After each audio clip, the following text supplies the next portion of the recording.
Hello, welcome back to Waffle Wisdom.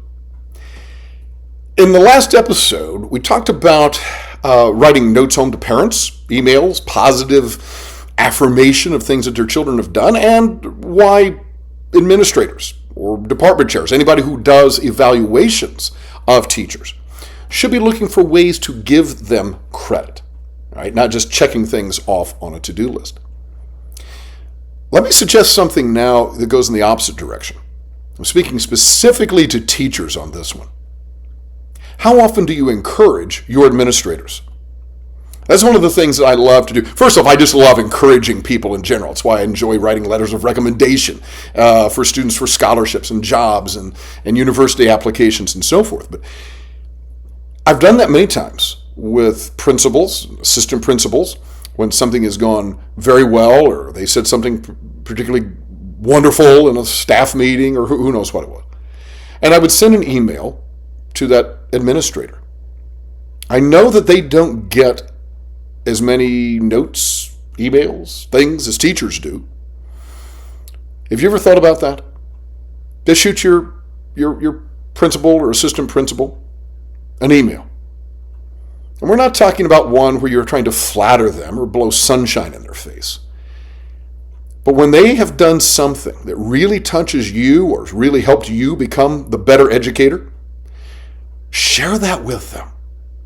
And a great way to really let them know how much you care about the school, how much you care about what's going on, is to volunteer for different activities. Now you say, wait, I'm already busy. I already do this, I do that, I sponsor this club, I coach that sort of thing. I don't want to get on one more committee. I get that. But sometimes we need to. The committees are going to get filled one way or another. And sometimes it's better to get out in front of it.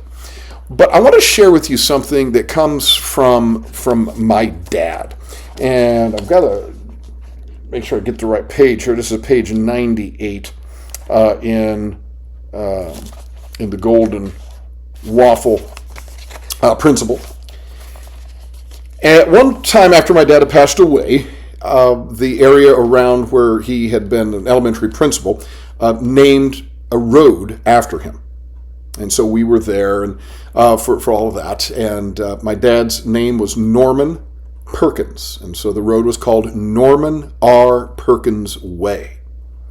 And so one of the essays in this book is called The Way of an Educator, in which I talk about some of the things I picked up from my dad. And one of the ways of my dad was work as if nothing is beneath you.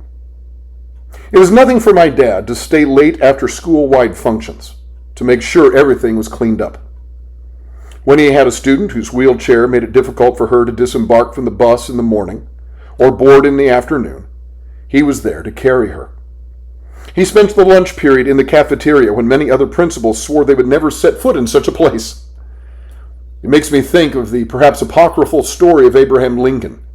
An aide saw him blacking his boots and admonished him, "Sir, presidents do not black their own boots." Without missing a beat, Lincoln replied, "Then whose boots do they black?" I hope I never think I am too good to pick up a piece of trash in my school. And I hope the same is true for you, and not just in terms of picking up a piece of trash. But if there's a committee, if there's a team, if there's something that needs to be done, are you the kind of person who volunteers to do it? I'm going to tell you something. It's going to make your school a better place. You're going to feel better about your school, and it is going to bless your administrators. Folks, I hope you've enjoyed this episode. If so, please subscribe if you haven't already, whether on YouTube or whatever platform you use to listen to your podcast. We'd love to have you part of the conversation.